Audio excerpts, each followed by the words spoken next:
Hello friends, நம்ம இப்போ போயிட்டு இருக்கிற இடம் அன்னூர் மன்னீஸ்வரர் திருக்கோயில் தான் போயிட்டு இருக்கோம். நாங்கள் யாரோட போயிட்டு இருக்கிறோம்னா எங்கள் அம்மா அக்கா கூட தான் நான் போயிட்டு இருக்கேன். இந்த கோயிலில் நிறைய விசேஷங்கள் இருக்கு. இப்போ அவினாசி வந்திருக்கோம். அவினாசியிலேருந்து ஸ்ட்ரெயிட்டாக போயிட்டுருக்கோம். மேப் போட்டு போயிட்டுருக்கோம். நம்ம கோயில் போனதுக்கப்புறம் அங்கே எப்படி இருக்குது அப்படிங்கிற விஷயங்களை பார்க்கலாம். போகிற வழியிலேயே பார்த்தீங்கன்னா நம்ம அவினாசி கோயிலை பார்த்துட்டே போகிறோம். மகுடேஸ்வரர் கோயில். இந்த கோயிலும் ரொம்ப ஃபேமஸ் தான். நம்ம போகிறது அன்னூர் ரோடு. இது நம்ம ஊட்டி போகிறதுனாலும் இந்த வழியாக தாங்க போகணும். அதாவது நார்மலாக பார்த்தா நம்ம கோயம்புத்தூர் போய் போகிறதுக்கு பதிலாக கோயம்புத்தூர் ரோட்லேயே ஹைவேஸ்லேயே பார்த்தீங்கன்னா ரைட்டில் திரும்பினீங்கன்னா அன்னூர் ரோடு. அன்னூர் டு ஊட்டியும் ரொம்ப ஷார்ட் டிஸ்டன்ஸ் தான். ஜஸ்ட் 1.5 hours தான். இப்போ பார்த்தீங்கன்னாலே தெரியும் அன்னூர் இங்கேருந்து 16 கிலோமீட்டர் தான். நம்ம கோயிலுக்கு போகிறதுடைய டிஸ்டன்ஸ் 121 minutes தான் இருக்குது. 16 கிலோமீட்டர் தொலைவில் மன்னீஸ்வரர் கோயில் இருக்கு. இந்த இடத்துல இருந்து 70 கிலோமீட்டர் ஊட்டி. இப்போ நம்ம கொஞ்சம் தூரத்துலேயே பார்த்தீங்கன்னா ரைட் எடுக்கணும் அன்னூர் மன்னீஸ்வரர் கோயிலுக்கு. நம்ம வந்திருக்கிற இடம் அன்னூர். இந்த ரோட்டோட நேம் அவினாசி மெயின் ரோடு. இப்போ நம்ம ரைட் எடுக்கணும். இப்போ நம்ம ரைட் எடுத்துட்டோம். இங்கிருந்து ஒரு நிமிஷத்துலேயே கோயில் வந்துடும். பார்த்தீங்கன்னாலே தெரியும். அருள்மிகு அருந்தவ செல்வி கூட நம்ம ஸ்ரீ மன்னீஸ்வர சுவாமி திருக்கோயிலுக்கு நம்ம வந்து சேர்ந்துட்டோம். இங்கே கார் பார்க்கிங் வசதி இருக்கு. நம்ம பார்க் பண்ணிக்கலாம். பெபிள்ஸ் தமிழ். ஹலோ ஃப்ரெண்ட்ஸ், நான் உங்கள் அபிமானி Sudha. Welcome back to my channel Pebbles Tamil.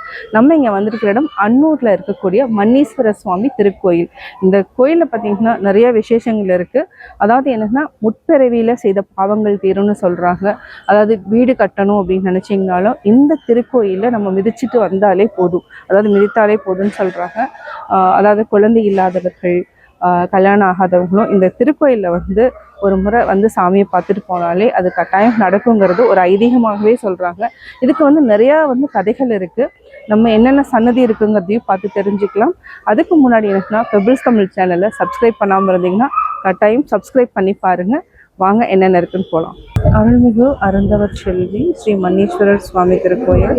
கோயில் நடை திறக்கும் நேரம் காலை 6 மணி முதல் மதியம் 12:30 மணி வரை, மாலை 5 மணி முதல் 8 மணி வரை.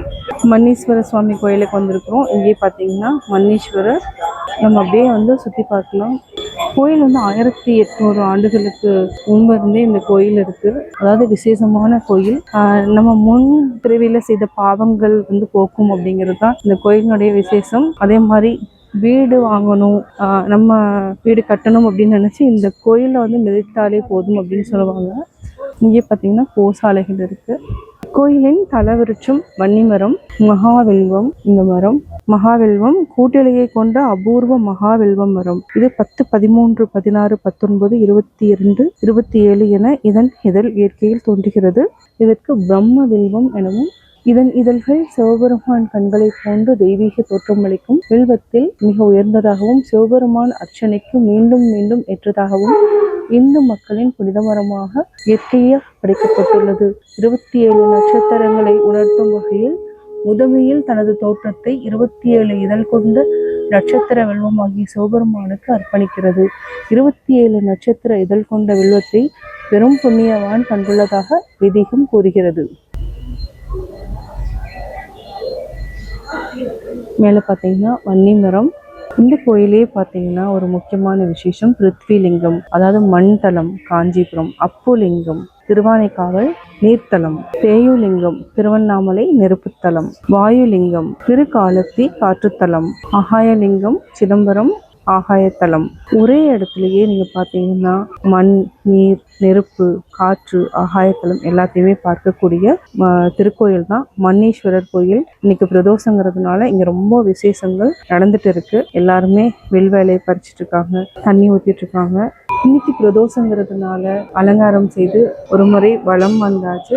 சிவசிவ பிரதோஷ நந்தி வாகனம். இது என்னன்னா 3 முறை வலம் வந்த பிறகு இங்கே நிறைய பேர் பிரார்த்தனை செய்துட்டு இருக்காங்க. நம்ம அப்படி இந்த கோயில வலம் என்னென்ன சுவாமி இருக்கு, என்னென்ன சன்னதி இருக்குங்கிறத நம்ம பார்த்து தெரிஞ்சுக்கலாம்.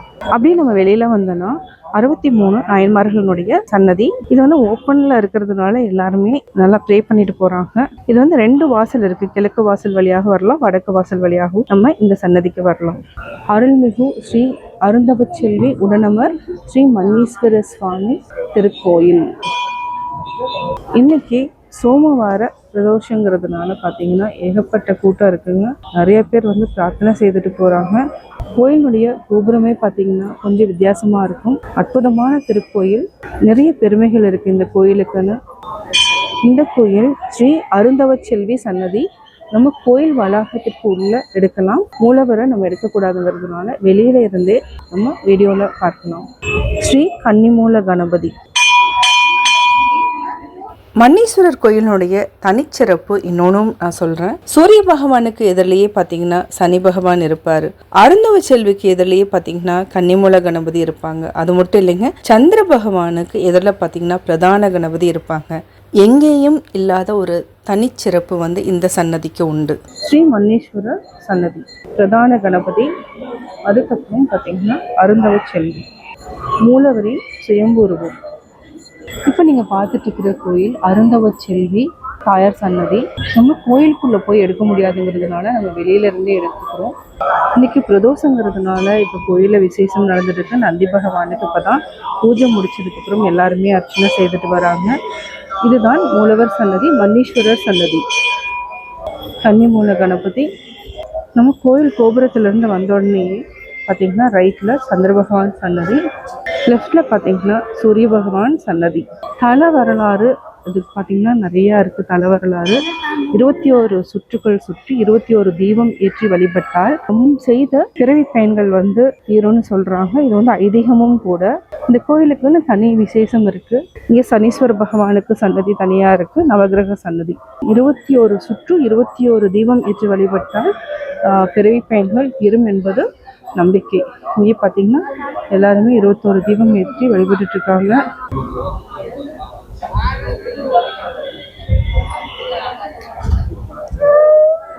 இந்த சிவன் கோயிலுக்கு வந்தால் 21 விளக்கு போட்டால் 21 ஆண்டு பாவங்கள் தீர்ந்த மாதிரி இருக்குன்னு சொன்னாங்க. அதுபோல் குடும்பத்துல எல்லாம் நல்லா நடக்கு அப்படின்னு எங்களுக்கு ஒருத்தர் சொன்னாங்க. அது மூலிமா நாங்கள் வந்திருக்கோம். சூலூர்லேருந்து வந்திருக்கீங்க. இதான் ஃபஸ்ட்டு வாரம் நாங்கள் வந்திருக்கோம். இந்த பாப்பா 4 வாரம் மச்சான் 8 வாரமாக வந்துருக்காங்க. இவங்க சொல்லி நாங்கள் வந்துட்டு இருக்குங்க.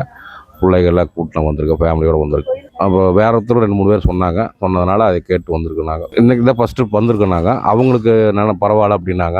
அவங்க 4-5 வாரமாக 8 வாரம் வந்துருக்கோம், பரவாயில்ல. அதனால் நாங்கள் வந்திருக்கோம். எல்லோருக்கும் வணக்கம். மன்னீஸ்வர பரம்பொருள் கருணையினால் மன்னீஸ்வர சன்னிதானத்திலிருந்து பேசிக் கொண்டிருக்கிறோம். நம் மன்னீஸ்வர பெருமான் நம் அனைவருக்கும் படியளக்கும் பெருமான். கேட்பவர்களுக்கு அனைத்தையும் வாரி வாரி வழங்கும் வள்ளல். அவர்கிட்ட வந்து யாரும் தோத்ததா சரித்திரமே இல்லை. அவர்களாலே அவள் தான் வணங்கி எல்லோரும் வாழ்வாங்க வாழ்ந்து கொண்டிருக்கிறோம். எங்களுக்கு படியளக்கும் எம்பெருமான் உலகத்திற்கே படியளப்பவர். அவரிடம் எந்த கோரிக்கையோடு வந்தாலும் சரி, வேண்டும்வற்றை தந்து கை நிறைய மனது நிறைய தந்து எல்லாரையும் வாழ வைத்து கொண்டிருக்கும் வள்ளல் பெருமான். அவர் தாள் போற்றி. எல்லோரும் வருக. அன்னூர் வந்து அவருடைய அருட்கரணையை எல்லோரும் பெற வேண்டும் என்று பணியோடு கேட்டுக்கொள்கிறோம். மன்னீஸ்வர பெருமான் திருவடிகள் சரணம் சரணம் சரணம். வணக்கம். நாங்கள் அன்னூர்லேருந்து ஸ்ரீ அருந்தவச்செல்வி உடனமர் மன்னீஸ்வரர் திருக்கோவிலிருந்து பேசுகிறோம். இது வந்து 1300 வருட பழமையான ஒரு சிவாலயம். இங்கே வந்து மன்னீஸ்வரர் வந்து எல்லா இடத்துலையும் இங்கே சிவலிங்கமாக தான் பார்க்க முடியும். இங்கே சுயம்புவாக நீங்கள் பார்க்கலாம். அவர் வந்து சுயம்புவாக இருந்து எல்லாத்துக்கும் அருள் பாலிச்சிட்டு இருக்கிறாரு. அவர்கிட்ட 21 தீபம் போட்டு 21 முறை வலம் வந்து அவர்கிட்ட நீங்கள் மனசார என்ன கேட்டாலும் அவர் எல்லாமே செஞ்சு கொடுப்பாரு. அந்த காலத்தில் வள்ளிவனமாக இருந்த இந்த இடத்துல அவர் வந்து ஒரு அரசன் ஒரு வள்ளி கிழங்க தோண்டும் போது கிடைச்சவர் இந்த ஒரு மன்னீஸ்வரர். இவர் வந்து ரொம்ப ரொம்ப ரொம்ப ரொம்ப சக்தி வாய்ந்த ஒரு சிவபெருமான். இங்கே நீங்கள் ஒரு முறையாவது இங்கே வந்து இவரை பார்த்துட்டு போனீங்கன்னா உங்களுக்கு வந்து என்னென்ன கேட்டீங்களோ அதை விட பெருசாக அவர் செஞ்சு தருவார். நீங்கள் வந்து இங்கே வந்து காலையில் 5 மணிக்கு 6 மணிக்கு கோயில் திறப்பாங்க. 6:15 பள்ளி எழுச்சி ஆகும். இங்கே முடிச்சு 21 முறை வளம் வந்து 12:30 மணிக்கு கோயில் சாத்துவாங்க. திருப்பியும் 4:30 மணிக்கு கோயில் ஓப்பன் பண்ணுவாங்க. நைட்டு 8:15 வரைக்கும். இங்கே பள்ளியற பூஜை ரொம்ப விசேஷமானது. திருமணம் ஆகாதவங்க, திருமண தடை இருக்கிறவங்க, குழந்தை இல்லாதவங்க, இப்படி இருக்கிறவங்கெல்லாம் வந்து அந்த 8:30 மணிக்கு 7:30 மணிக்கு நடக்கிற பள்ளியற பூஜைக்கு வந்து தினமாவும் பாலும் கொடுத்துட்டு போனால் இன்னும் ரொம்ப விசேஷமான ஒன்று. அதனால நீங்கள் எல்லாரும் ஒரு முறை மன்னீஸ்வரரை வந்து பார்க்கணுன்னு நாங்கள் வேண்டி விரும்பி கேட்டுக்கிறோம். ஸ்ரீ அருந்தவச்செல்வி உடனமர் மன்னீஸ்வர பெருமான் திருவடிகள் போற்றி போற்றி. பிரணவ பார்வதி பதஜேர ஹர மகாதேவா. தென்னாடுடைய சிவனே போற்றி, தென்னாற்றவர்க்கும் இறைவா போற்றி.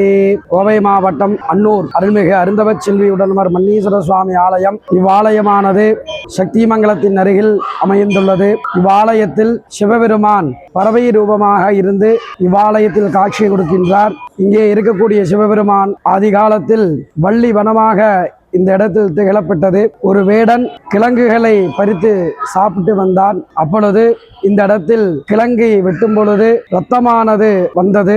உடனே வேடன் என்னவென்று அதிசயமாக பார்த்தான். அப்பொழுது பக்கத்து ஊரில் ராஜா திருப்பணி செய்து கொண்டிருந்தார். ராஜாவுக்கு செய்தி அனுப்பி ராஜா வந்து பார்த்தார். ராஜாவும் வேடனும் இருவருமே பார்த்து இந்த இடத்தில் சிவபெருமான் என்பதை உறுதி செய்வதற்கு அன்று இரவு சிவபெருமான் கனவில் சென்று சொல்கிறார், நான் இந்த இடத்தில் இருக்கின்றேன் என்று.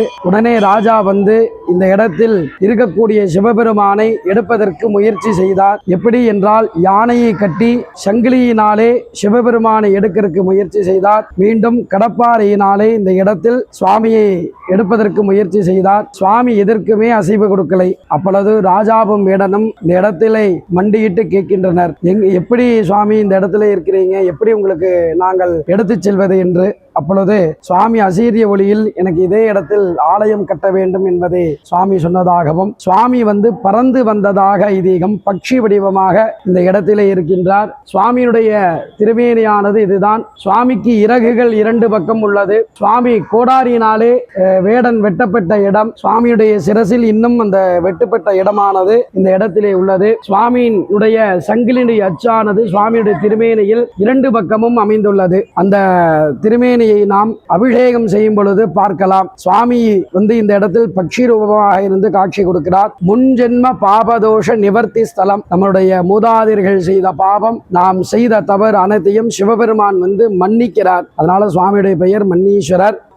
வேடன் வந்து நான் தெரியாமல் தங்களை வெட்டிட்டேன் அப்படின்னு சொல்லி மன்னிப்பு கேட்கிறான். ராஜா வந்து சுவாமின்னு தெரிஞ்சே உங்களை எடுப்பதற்கு முயற்சி செய்தேன், ஆனால் இருவரையும் சுவாமி மன்னித்து அருள் புரிஞ்சனால் சுவாமியுடைய பெயர் மன்னீஸ்வரர். பூர்வீக பாபதோஷ நிவர்த்தி ஸ்தலம். இந்த இடத்தில் வந்து 21 தீபம் ஏற்றி 21 முறை வலம் வந்தோம் அப்படின்னால் 23 தலைமுறை செய்த பாபங்கள் நிவர்த்தி ஆவது என்பது ஐதீகம். அப்பொழுது சுவாமி வந்து இறைவன் இந்த இடத்தில் இருந்து ராஜா வந்து கோவில் அமைக்கப்பட்டு குங்குச்சோழர்கள் காலத்தில் ஆலயமானது கட்டப்பட்டது என்பது ஐதீகம். ஆலயமானத்தில் ராஜாக்கள் கட்டின சுவடுகள் அனைத்தும் ஆலயத்தை சுற்றி உள்ளது. இந்த கோவை மாவட்டத்திலே இதுதான் மிகவும் பழமையான ஆலயம் என்பது கண்டறியப்பட்டது.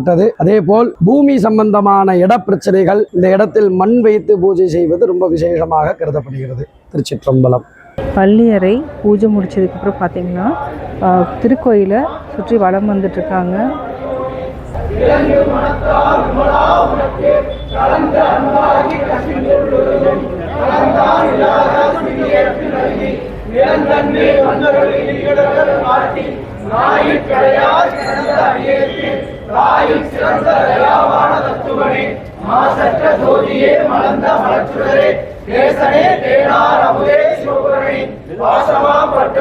பாதிக்கும் மாறியலே நேச அருள் புரிந்து நெஞ்சில் வஞ்சம் கெட தேடாது நின்ற பெருங்கருணை தேடாதே ஆடா அமுதே அழகா பெருமானே போராடா உணர்ச்சி ஒழுங்கும் மொழியானே நீராய் உருகியே நாவிராய் நீரானே இன்பமும் துன்பமும் இல்லானே இருந்தானே அன்பருக்கு அன்பரே யாவருமான ஜோதியனே துணுகளே கொண்டா பெருமேனே ஆரியனே அந்தம் நடுவாதி அருவானே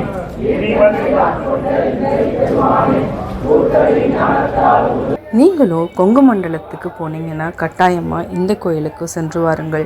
மன்னீஸ்வரர் அருந்தவச்செல்வியினுடைய அருளையும் நம்ம பெற்று வரலாம். கட்டாயம் உங்களுக்கு இந்த வீடியோ பிடிக்கும். லைக் பண்ணுங்கள், ஷேர் பண்ணுங்கள், கமெண்ட் பண்ணுங்கள். பெபிள்ஸ் தமிழ் சேனலை சப்ஸ்கிரைப் பண்ணுங்கள்.